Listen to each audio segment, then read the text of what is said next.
Hi, ఎలా ఉన్నారు? అందరూ బాగున్నారా? ఈరోజు మనం వెల్లుల్లి కారం ఎలా తయారు చేసుకోవాలో చూద్దాం. మనకింట్లో కూరగాయలు ఏం లేనప్పుడు, లేదంటే మనకు ఒంట్లో బాగలేనప్పుడు నోటికి ఏం తినాలనిపించదు కదా, అలాంటి టైంలో ఇలా చేసుకొని తినొచ్చు. దీన్ని 2 నిమిషాల్లో ప్రిపేర్ చేసేసుకోవచ్చు. దీన్ని ఒక కంటైనర్ బాక్స్లో వేసుకొని స్టోర్ చేసుకోవచ్చు. ఇప్పుడు దీన్ని ఎలా తయారు చేసుకోవాలో చూద్దాం. ఒక మిక్సీ జార్ తీసుకొని 3 టేబుల్ స్పూన్ల పచ్చికారం వేసుకుంటున్నాను.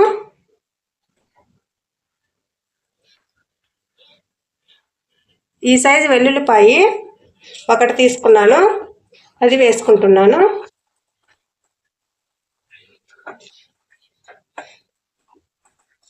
ఉప్పు రుచికి తగినంత నేను ఉప్పు వేసుకుంటున్నాను, మీకు కావాలంటే సాల్ట్ వేసుకోవచ్చు. 1/4 టేబుల్ స్పూన్ జీలకర్ర. ఇప్పుడు దీన్ని గ్రైండ్ చేసేసుకుందాం. నేను దీన్ని మిక్సీ వేస్తున్నాను కదా, మీ రోట్లో అయినా దంచుకోండి, టేస్ట్ చాలా బాగుంటుంది. చూడండి, ఇలా గ్రైండ్ చేసుకోండి. దీంట్లో వాటర్ ఏమి వేయాల్సిన అవసరం లేదు, తెల్లగడ్డల్లో ఉండే తేమే సరిపోతుంది. దీన్ని ఇలాగే అన్నంలో వేసుకొని తినేయచ్చు, కొంచెం నెయ్యి వేసుకొని. దీనికి నేను కొంచెం పోపు పెట్టేసుకుంటున్నాను. స్టవ్ ఆన్ చేసుకొని కడాయి పెట్టేసుకొని 3 టేబుల్ స్పూన్ల ఆయిల్ వేసుకుంటున్నాను. ఆయిల్ హీట్ అయింది కదా, ఇప్పుడు దీంట్లో పోపు గింజలు వేసుకుంటున్నాను. ఆవాలు, జీలకర్ర, మినపప్పు, కొంచెం ఒక 4-5 మెంతులు. ఇలా తాలింపు వేసుకోవడం వల్ల టేస్ట్ అనేది చాలా బాగుంటుంది. ఇప్పుడు దీంట్లో 2 కట్ చేసుకున్న ఎండుమిర్చి. ఇప్పుడు స్టవ్ ఆపేసుకున్నా. ఇప్పుడు దీంట్లో కచ్చాపచ్చిగా దంచి పెట్టుకున్న వెల్లుల్లి రెబ్బలు.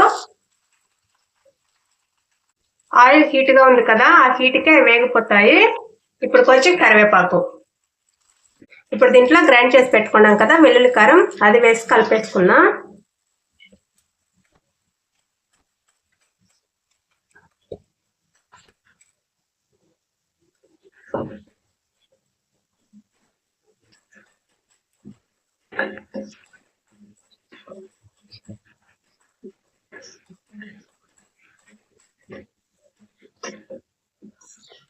చూడండి, నేను ప్లేట్లోకి వేడివేడి అన్నం వేసేసుకున్నాను.